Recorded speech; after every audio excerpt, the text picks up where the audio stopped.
Hi, everyone, and welcome back to On the Right Side of History with Kansans for Life. I'm Danielle Underwood, your host.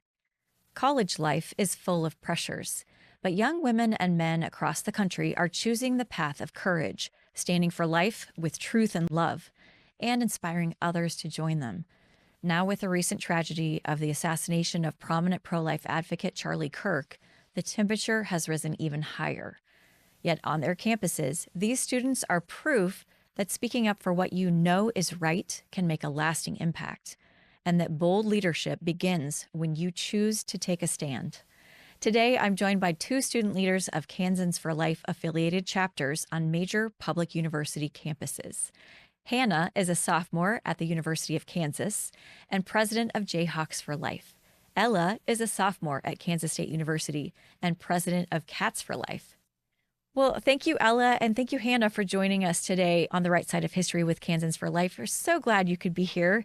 And, before we get started, I just want to say how grateful we are at Kansans for Life for you two ladies who have really helped to pioneer these first student chapters for KFL. It has been so exciting to kind of hear what's been happening with you all and just like the exciting adventure you're on. And you're like one of our inspirations. So we love you and we're excited to hear from you today and excited for all of our listeners to hear about you too. So, can we start by each of you just introducing yourself and telling us a little bit about how you got involved with the pro-life movement? Ella, why don't we go to you first? So my name is Ella. I'm currently a sophomore. And last year, as a freshman, I was trying to explore my options, see what different clubs there were at K-State. And I was shocked that I couldn't find a pro-life club to join. And one evening, as I was walking through St. Isidore's, Kansans for Life had a booth set up and was just talking to different students, just trying to gather interest on a pro-life club. And I just put my name down on the sheet as like generally interested and wanted to come to the first leadership meeting. And at that first leadership meeting, they elected me as president. And from there on, I've now worked with a whole new leadership team. Unfortunately, that first team I worked with decided that was not up their route with their time management, which is completely okay. And I love the leadership team I'm working with now. And just throughout the past year or so, we're coming up on a full year of this now, just working together to create a variety of different events and trying to really get the pro-life voice heard on campus. Awesome.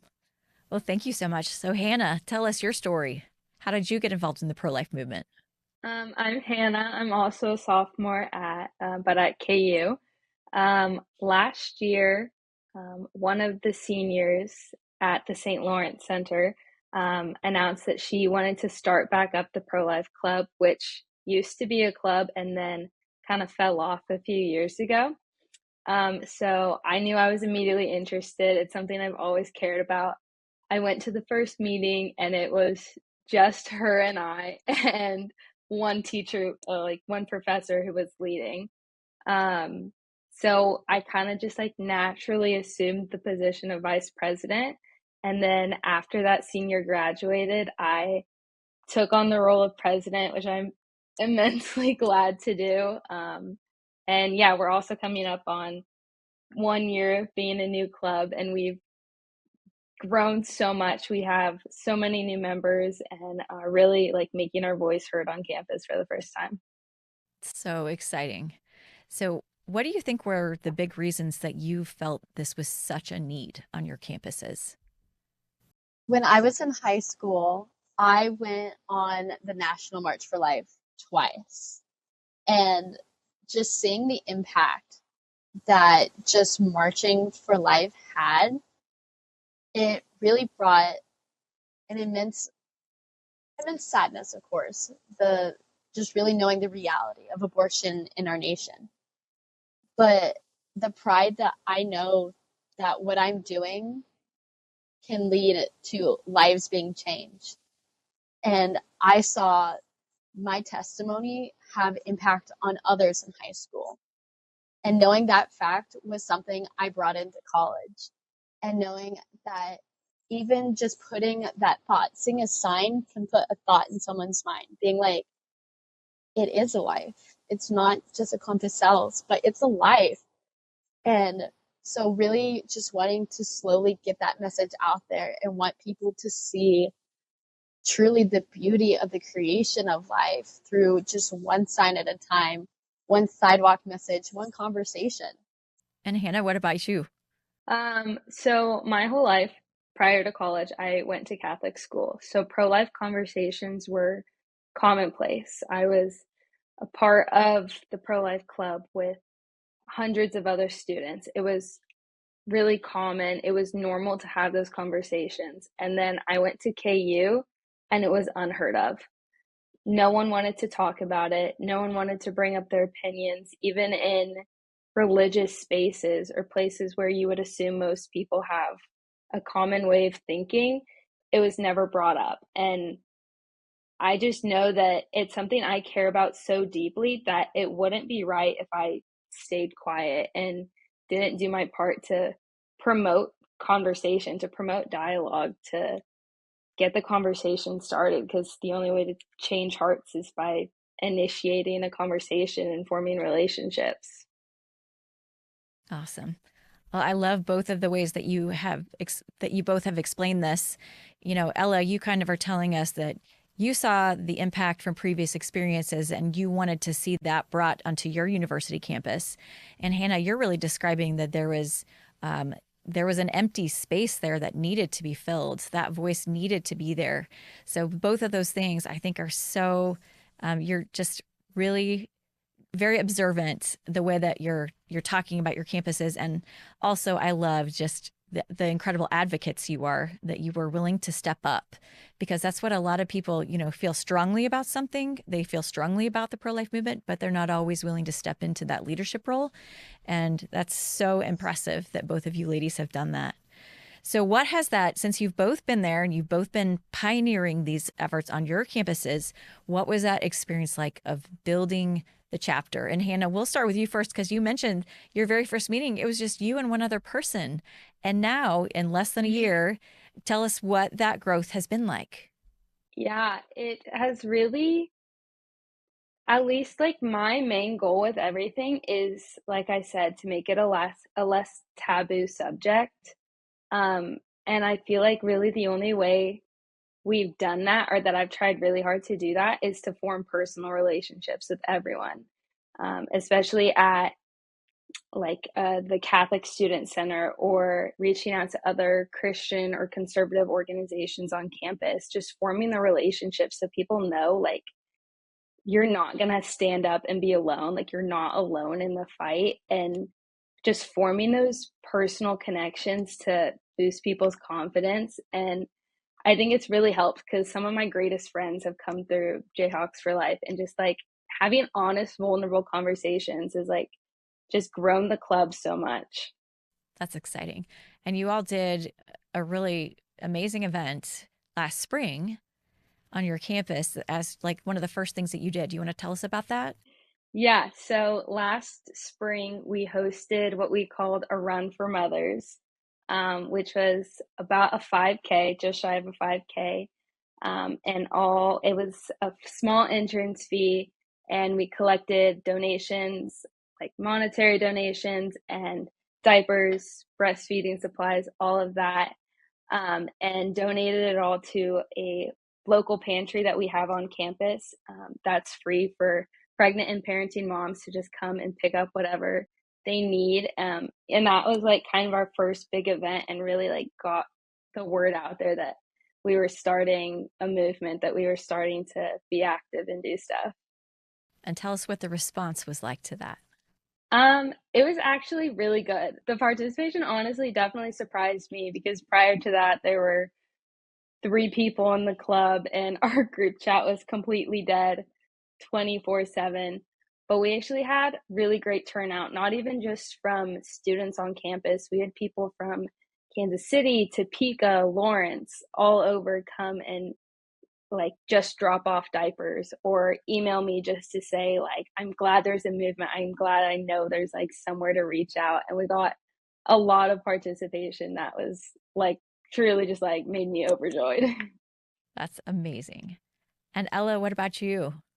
So the growth of our club started about a year ago in October, and it was a small group of students from St. Isidore's Movement Center.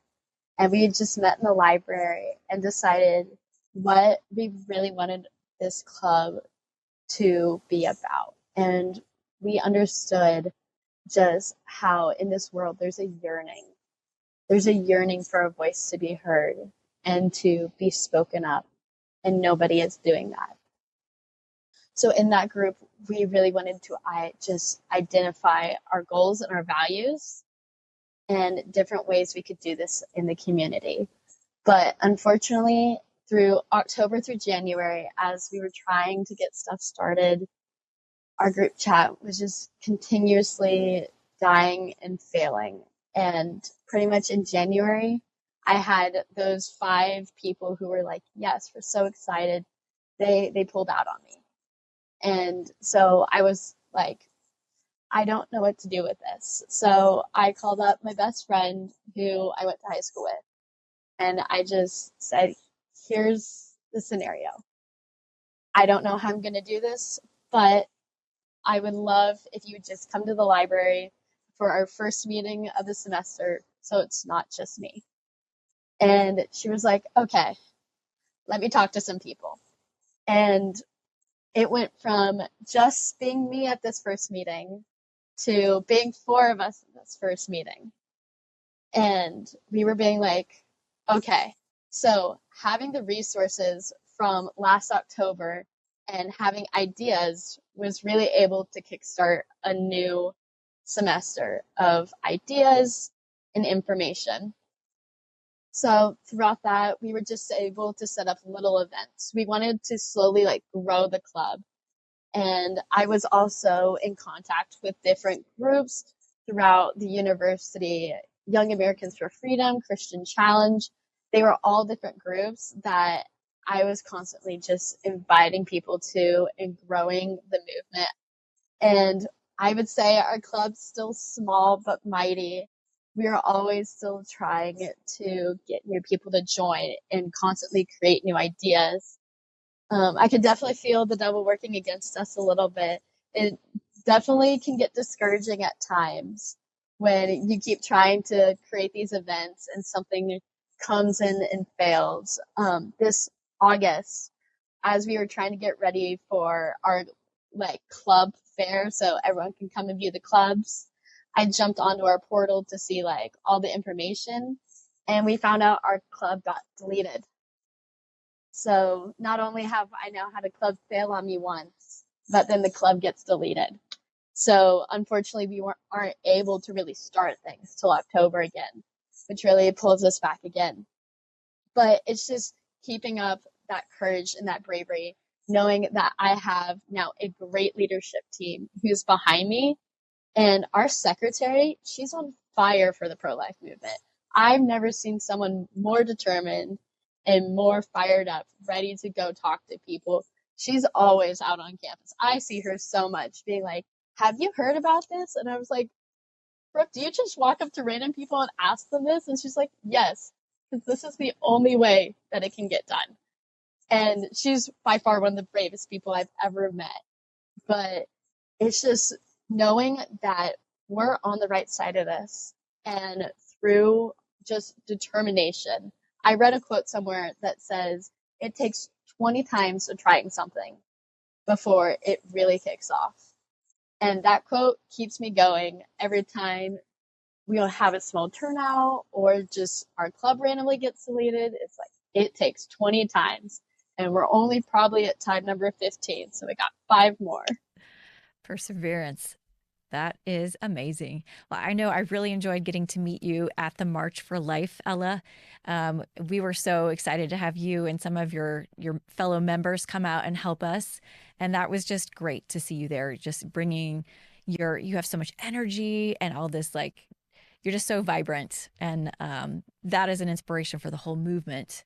So we loved it. So I think that was probably one of the things that you did as a club last year. And we definitely hope that you will both bring your friends out to this year's March for Life, which is going to be on Wednesday, January 28th.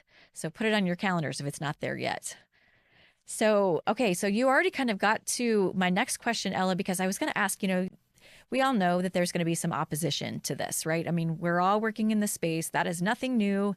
It's just we realize that this is going to take a lot of perseverance on all of our part who believe so strongly in this and want to see life be protected and mothers be protected, preborn babies to be protected. It's going to take a lot of perseverance, and that's okay because we're made of tough stuff. But I was wondering, you already kind of got to one example of some opposition that you'd faced with the fact that your club got mysteriously deleted from whatever that database is that has all of the student organizations. Are there any other, maybe Hannah, do you have an example of some opposition that you all have seen? Yeah. So about 2 weeks ago, we had Justice for All come out and they taught a workshop to our club about how to like initiate pro-life conversation, how to start dialogue. And the next day, we spent the whole day out on the hub of campus where there are constant streams of people. And we had a free speech board. We had a place where you could poll as to whether or not you think abortion should be legal or illegal. And we were just initiating conversation.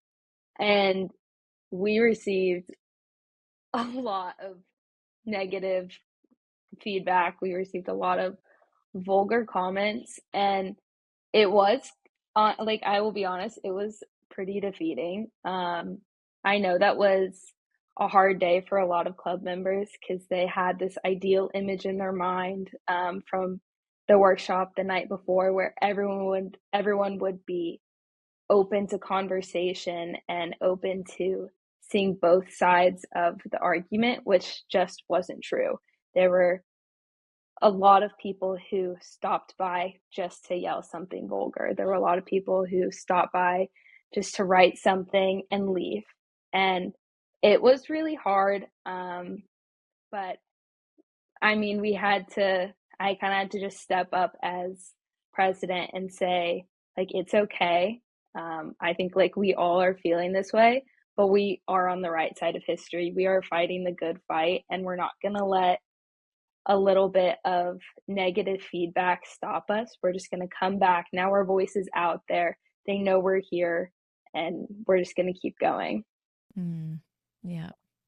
And I'm guessing that a lot of people who maybe secretly are on your side saw that happening, and it may have galvanized them to potentially, maybe they're going to have to think about it for a while and then come back later and realize like, we're the good guys here, right? And if you want to find a tribe that is fighting for love, for life, for compassion, for justice, for human rights, for all these good things, that they really want to be a part of this tribe. And I'm guessing that you're going to see fruit from that. It may not be today, it maybe wasn't that day, but you planted seeds, and those seeds are going to bear fruit.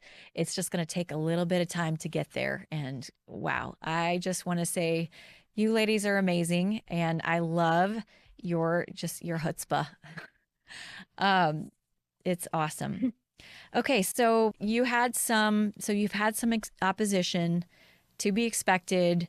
I know that you were just graceful. You're both very graceful women, and I'm sure that you met all of that opposition with just love and, listening. Because I know that as we just had on Christina Churchman to talk with Justice for All, and we were talking about the fact that we were partnering with them to bring these kind of dialogue trainings to you all, that this is something you had specifically asked for, because it is such an important skill to be able to know how to listen, how to do active listening and engagement. And so is that something that you think you're going to want to try again in the future, or will you go a different direction with some of your future pro-life activities? I think it was definitely like we were just dipping our toes in the water there, but I do think it is something we can make a habit out of. Just being there, just not even initiating the conversation or reaching out just to start an argument, just being present so people know we're here and we're willing to listen. We never want to like approach them with the front of, I'm going to overwhelm you with this information and I'm not going to hear your story. I'm not going to hear your opinions. I don't really care about your feelings. That's not the mindset. That's not the front we want to bring to people. But I think, especially working with Justice for All, it gave us a lot of good tips and tricks and advice on how to be a listening ear, to be a friend to anyone, and have that information just like stored in our back pocket to get them thinking and not try to change their mindset on the spot, but to just put all these ideas in their head, put this way of thinking in their head so they can go home and see how it was like placed on their hearts and what it does. Ella, do you have anything you want to add to that?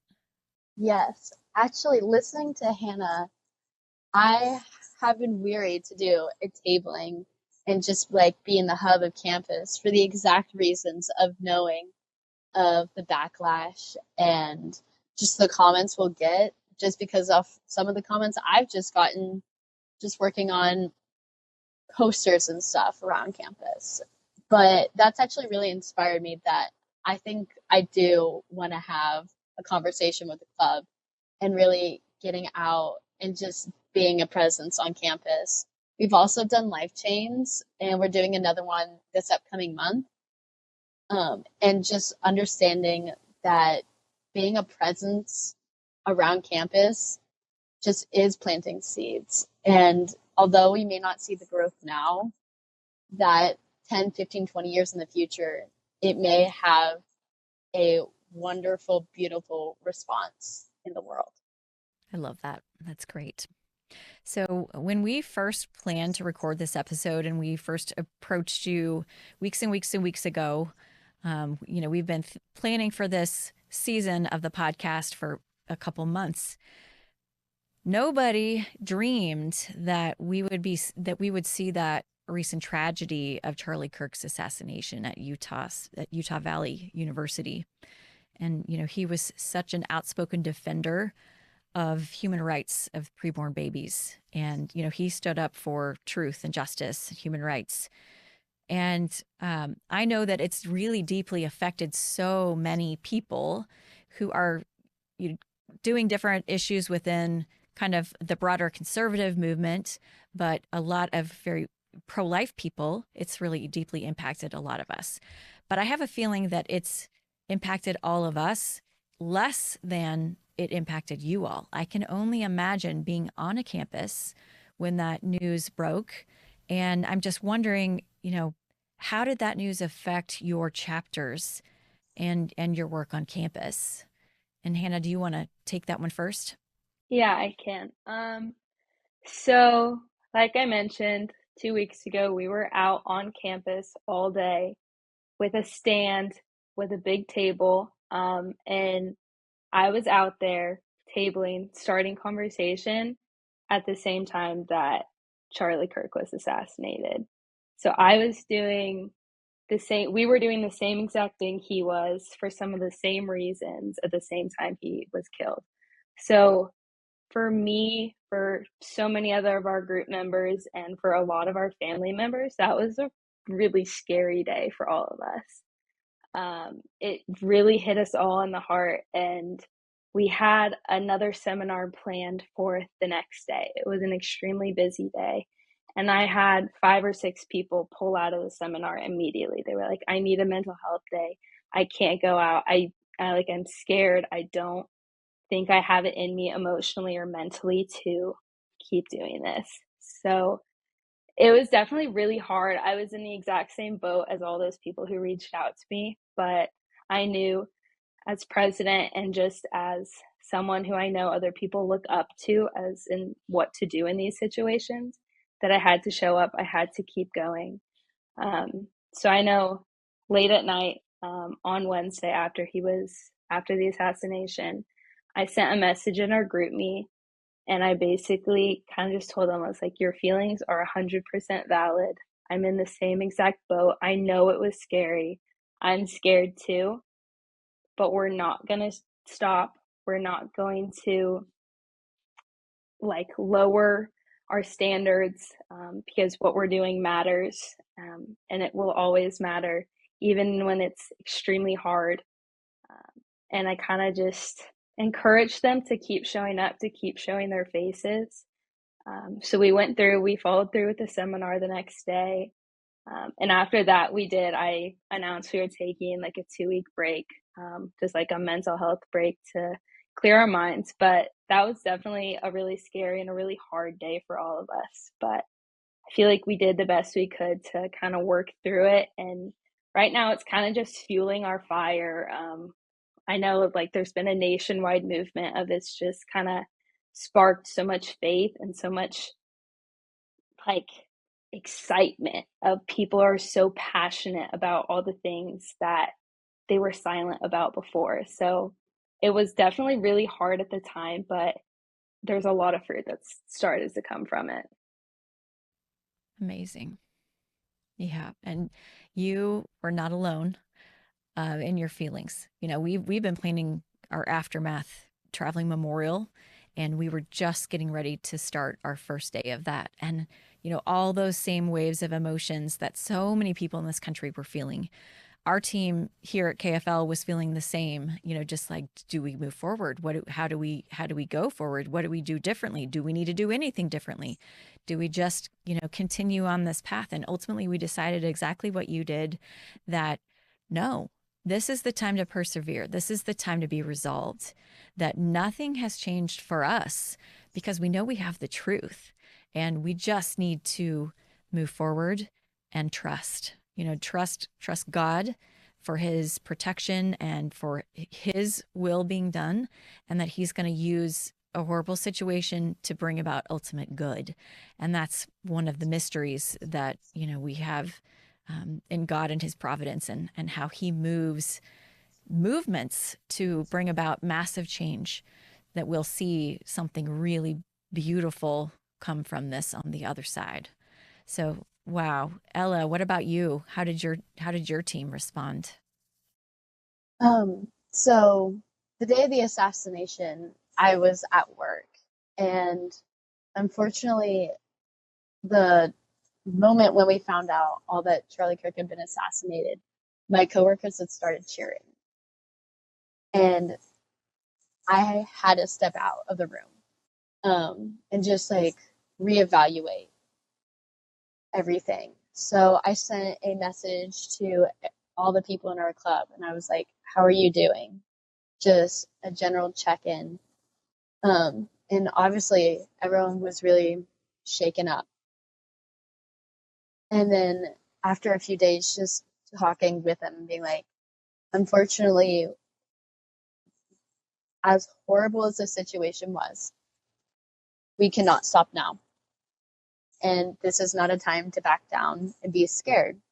And I was having one particular discussion with our vice president, and we brought up the point that that day was a turning point in America, that his company is now a movement around the nation. Everyone became more vocal on campus, whether you were pro life, pro choice, everyone became more active about their feelings and their thoughts, and just encouraging all the members in our club to step up and take faith and just continue to be active and proud of being pro-life. And a few of them have come to me and been like, this is so hard. And just having to also admit that it's really hard, and like still just remembering my coworkers cheering about that. And every time I walk into work, I'm like, I remember that moment. Um, and so just taking from my own hardship and giving that passion to them and giving them the energy to continue on, to continue fighting, because we don't know where this is going, but we want to be on the right side of this and we want to continue advocating. We don't want to look back in 5 years at our college experience and be like, we were just silent. We stood there and let it happen. We just let lives go. And so just continue advocating and continue growing in our confidence, as scary as the situation is. Very powerful words from both of you. Hey, I think your generation is going to be an amazing generation. The people in the pro-life movement uh, now, your generation, I mean, going through this, hard times make for very strong people. Hard times make for very strong leaders. As you know, you lead through that, and I think both of you, I just commend both of you for knowing that you really needed to lead by example. I am just so impressed because I don't know if I would have been the same level of maturity and just like the inspiring kind of leader that you ladies are when I was your age. So, like we were talking about earlier, you being out there and letting people know that your pro-life clubs, they exist on the campuses, and now that people are more aware of you and maybe now they're feeling stirred to action where maybe they have had pro-life beliefs but they just haven't been actively participating in them. What will you do to help them find you and kind of become part of the tribe, if you will, or just part of the team? How will you be reaching out to other students? So for us, I know we have all the normal teenage communication. We have Instagram, we have Facebook, and we try to post a lot on there, but also encourage all of our club members to reshare those posts, to send them to friends, to family members, to kind of just like put word out there, like, this is a thing. I am a part of it. Like, no matter what, you're not going to be alone. You're not going to be the odd one out if you join or you stand up for this.